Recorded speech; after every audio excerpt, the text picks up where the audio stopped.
Hello and welcome to another Kyle Connor YouTube channel video. You join me in San Luis Obispo, California, where I've been spending the last few days, and I've just had this realization of a massive problem. And I didn't want to make a huge video about it on out-of-spec reviews, but I wanted to show you the difference between Tesla Superchargers and everyone else in this town. San Luis Obispo is sort of right between San Francisco and LA, but not on the main 5 highway. It's off of, what is it, the 101 over here, Anna?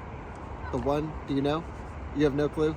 Okay, it's one of the highways over here. It's like a main road, coastal-ish route, but it's a major highway.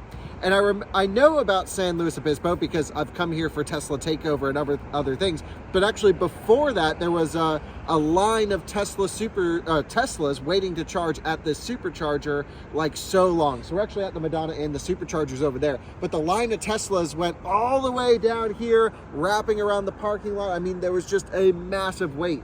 And that video got picked up by the large media and was like, oh, don't buy an electric car because the lines are crazy. So in response to that, Tesla expanded this supercharging station, but then added 2 others. And I want to go see all the superchargers here in this town as a major stopover charging hub between San Francisco and LA, going in either direction.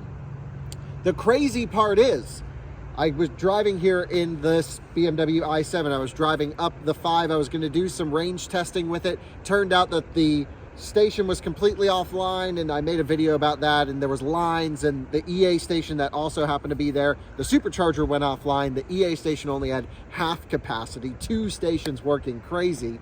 And I decided, you know what, I'll do this another day with the i7. Let me jump over to San Luis Obispo. So I put it on the charger, charged it to about 52%, 54%, maybe even less. Went over the best driving roads on the planet, and I'm like, there's 60 Tesla Superchargers in SLO. I will just charge when I get there. There's got to be, you know, at least 10, 15, 20 CCS chargers, you would think. Turns out there are none. None that were working. So there's 60 Tesla Superchargers in this town, and no fast chargers. We're gonna do a deep dive, do some searching to see if we can find where we can plug in this BMW. But I also want to take a look at all the superchargers in town. So let's talk more about that story. Let's go on a tour of Tesla's massive expansion of charging in this small-ish community, I think mostly as a response to the holiday peak travel traffic times. And yeah, we'll go for a nice cruise in the i7 because it rocks. You join me in the i7 now, and yeah, I mean, this is one hell of a nice car. But, you know, sort of car aside, I've already made videos reviewing the i7, and I love it, and it's one of my favorite electric cars on sale, and honestly, I wish I had a need for it. The bigger problem comes down to where the hell are you going to charge this thing? And especially here in the West Coast, when there's such a huge influx of electric cars going on sale, you know, we just start seeing full chargers. So we came here the other day. We also have the Model S here, and charged up here. I think we took the last spot available, but there's actually J1772 Tesla wall connectors here. So if you happen to get here and you can't charge on the supercharger, if you're staying at the Madonna Inn, you can level 2 charge your car, I think for free.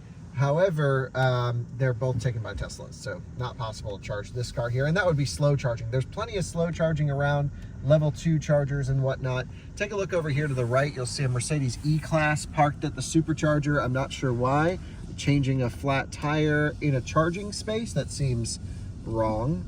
Yeah, interesting. This Model S here on the left is a 2014, 2015, early 16. No sunroof, but autopilot 1. Pretty neato. So I know there's some other superchargers in the area. We're gonna look them up online and head to them, but this is the main one off the highway, the first one in San Luis Obispo, the one that got fully busy, and I believe it's now an 18 stall Tesla supercharger. So there you go. That's 18 more CCS chargers than we can find so far. Let's go find some more Tesla chargers. Now you join us on the back side of a Target, and I'll flip around here so you can see it. I believe it is a 20 stall, or maybe 16. 4, 8, 12, 16. Let's see if it's a 20. I think it might be a 16 stall Tesla supercharger.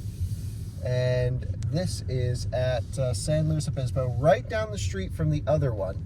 So they have a handicap spot for charging only. So it's 1, 2, 3, 4, 5, 6, 7, 8, 9, 10, 11, 12, 13, 14, 15, 16. So a 16 stall Tesla Supercharger version 3, all the power you could want. And this is purely overflow for the Madonna Inn. What I actually don't think is a good idea is Tesla route planning won't really route you here. They usually bring you to the Madonna Inn because the maximum power at the Madonna Inn is 250 kilowatts. It's a version 3 charger. However, that's only a bank of 4. The rest of them are 150 kilowatt chargers. So the car is like, oh, there's a 250 kilowatt right there. Why don't you pull in? However, most drivers don't actually know the difference and end up charging on the slower chargers when in reality, if the bank of 4 is full at the other one, it'd be faster just to come down the street here to charge on this to get that really max power speed. So I think Tesla Trip Planner needs a couple improvements just to add to this video. I think first of all, they need to route drivers to a better charging station. For example, I was driving over the Rockies in a recent out of spec motoring video when we went to CES, and the car took us to a version 2 supercharger when just down the street was a version 3 supercharger, and the version 2 was full, so you couldn't get more than 72 kilowatts. The other thing is when you get to a charging station, it should tell you which plug to plug into. For example, if you look at the bottom of these posts, you'll see 3D, 3C, 3A, just as an example. They're all labeled at the bottom. And it should say, hey, we recommend you plug into this particular plug. And now some of you may say it doesn't really matter with version 3 charging. And it doesn't matter as much, but they actually do power share. But we've done other videos on that. And then the last point is a queuing system. I've been spending a lot of time driving a Tesla around California this week, and there's no queuing system. So, for example, I was waiting for a charging spot. Someone left. Someone who was waiting, who arrived way after me and other people, just pulled right in. But they didn't know we were waiting, so it wasn't like their fault. Yeah, pretty crazy for sure. So early days, but loving all the Tesla infrastructure here. Totally underutilized today. It seems to me that not a lot of people who live in San Luis Obispo utilize these chargers, but during the big travel weekends, like on Monday was President's Day, these things got hammered. I was looking online, everything was full. So it's great that they have the capacity. And all of the CCS chargers surrounding this town were slammed full with massive lines, according to PlugShare. And really all we need are, 40, 80, 100 CCS banks on these major highway corridors, because we're not even keeping up with the EVs on the road today. And California is like, we're going all electric. I'm like, if you're doing that, you better be putting in banks of minimum 100 CCS stations on these off-highway situations. Okay, so we saw 2 Tesla Superchargers. Let's now go to find the third here in San Luis Obispo, and then we'll look on PlugShare and see, I believe there's 150 kilowatt CCS station in this entire city. It's crazy. And now we are about 5 minutes away from the other charging station we were just at, about one exit down the highway, and here we have another massive Tesla Supercharger, all version 3, 250 kilowatts, just a big boy charger, no jokes. And yep, so that looks to me like a 20 stall location. And so that's kind of the idea here is those were all the superchargers in San Luis Obispo, all of them in near proximity to the highway. What I want to do is pull out PlugShare. I'll kind of show you the ones we just went to, and then we'll also look for CCS chargers. So let me just find a little point here to ditch the car, throw it in park, and then let's pull out the good old PlugShare and take a look at what we're dealing with here in San Luis Obispo. So I'm gonna first search for Tesla Fast and nothing else. So here are the 3 Tesla Fast chargers we just went to. If it will load. PlugShare, are you bugging out on us? Now we're loading locations. What's going on here? What? It just showed it too. Oh, it must have recalculated something here. Hold on. Tesla Fast. There we go. Loading locations. There we go. So the first one was the Madonna Inn. That's where we originally went. And you can see here 10 out of 10, some check-ins. blah, blah, blah. Next one was the San Luis Obispo, Los Osos Valley Road. This was at the Target, really a great location. Someone said super slow. Don't think that makes sense. Another person said really slow. Then this one said 250 kilowatts, but interesting that they were getting slow charging. My guess is it's been kind of chilly here, so I wonder if their batteries were cold, but 16 stations at that one. If we take a look at this one here, it's a 18 station, and if you take a look at the one that we just went here, it is a 20 stall station. So I'm going to take the Model S by that other station and see if it's slow, as if reports are saying. But basically, those are the Tesla Superchargers right off of Highway 1 and 101 in San Luis Obispo. Right off the highway, certainly perfect to get you from, all the way from LA going up Santa Barbara up to San Francisco Bay Area. So if we go back to where we are and we search for CCS chargers, let me just make sure I don't have a maximum speed filter on. There we go. I believe there's one. Here we go. Here we go. There's the one CCS charger, not even near the highway at all. And it is a Marigold Center EVgo, if I remember correctly, with a 5 rating, which is not good. And you can see super expensive, out of order, no issues on that one. This one says the station wouldn't activate. This one says always out of order. And so I really think that this is a massive problem. Now, if you go north and south of San Luis Obispo, Pismo Beach area, and up here, there are some DC fast chargers in that area. This one's under construction. This is an EA, I believe, Mission Oaks. This is another EA down here, Pismo Beach. The reports that we were getting from these were just that they were so freaking crowded. This one says Station 1 offline, all full. It has been fully occupied all afternoon. So people have been really having some massive struggles with CCS around here. And, I think this is a major problem because the governments are incentivizing electric vehicle sales, which in my opinion, they're setting up people without home charging. They're setting them up for failure. And I really don't like the idea of that. At the end of the day, yes, I think pushing for an electric future is wonderful. But with this much infrastructure disparity between Tesla and everyone else, it's honestly like, how could you drive a CCS car around? I had major issues charging the i7, and that's me. And it was a mix of infrastructure unreliability, half the stations were down or not. The other mix was just dealing with the general public. Not only, 2-3 years ago, you'd pull up to a CCS station, you were the only one there. If your charger didn't work, you can unplug and move. Then it got a little bit busy. You'd get a working spot and you were kind of locked in. If you weren't getting full speed, well, sorry, station's full. Now it's a issue where you got to wait in the line. And, you're dealing with people charging to 100%, and it's just unbelievably frustrating. So there's not nearly enough chargers. There's not really a financial incentive to put in more chargers at the moment.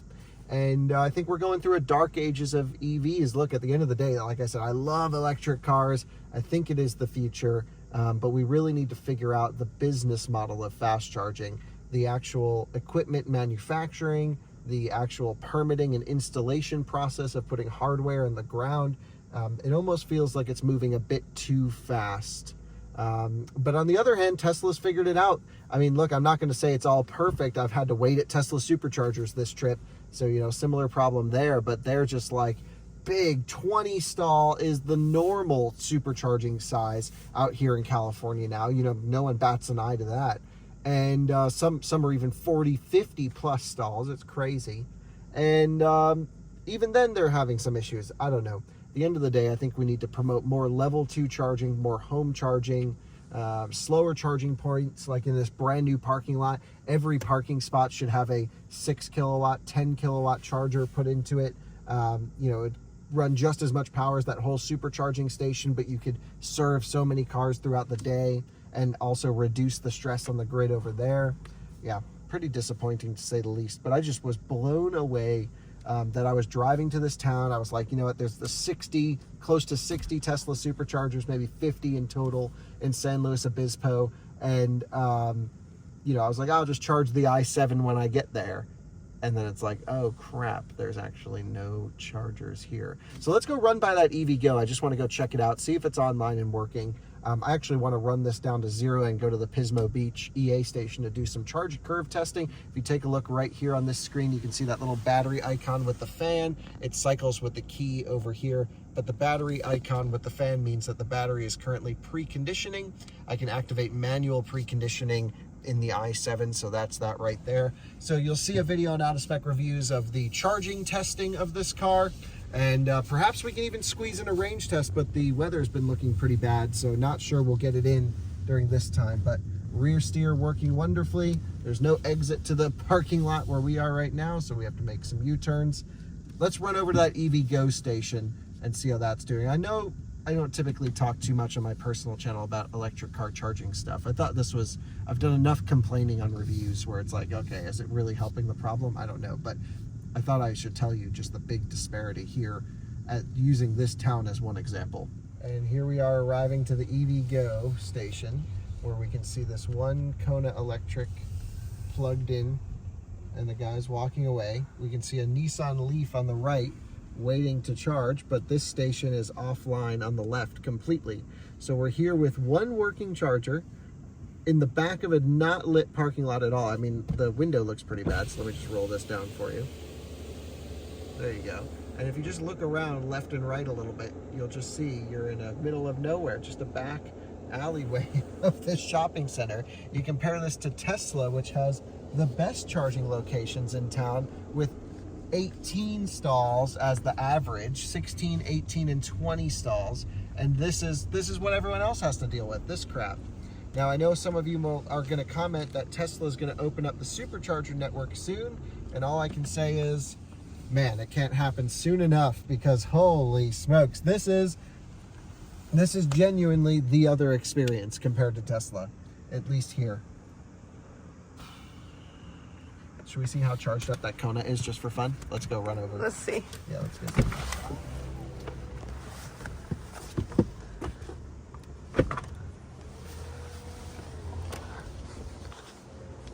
i7 looks good at night, Anna, do you think? I actually love that. You love the light on the outside Yeah, of the grill? it makes it look so good. It does give it some presence, I'll give it that. It does. Let's go see how this charges. So the Leaf has one bar lit up, which means his battery's dead. It's a new one too, because it's got the light up Nissan light. And this one is, the dude's at 55%. He's been here 10 minutes. He's only doing 48 kilowatts, because I think this is just a 50 kilowatt charger. And the CHAdeMO, I believe, so the screen's just bricked here. Yeah, 926, plug in to get started. CHAdeMO, yeah, so it actually, it only supports one vehicle charging at a time. So charging will start as soon as the currently charging vehicle finishes. So you could at least leave the Leaf plugged in and walk away and come back in a week. They also have a level 2 charger over here, which is just completely dead. And then this old credit card terminal says keys erased, wait for keys. I don't know. I don't know what that means. So This is terrible. if there's ever a bigger advertisement to buy a Tesla, this is an amazing car, truly. I love the i7. Anna, right? Great car. Yeah, great car. But holy shit, if you have to take it anywhere outside of 150 miles from home, this is what you deal with.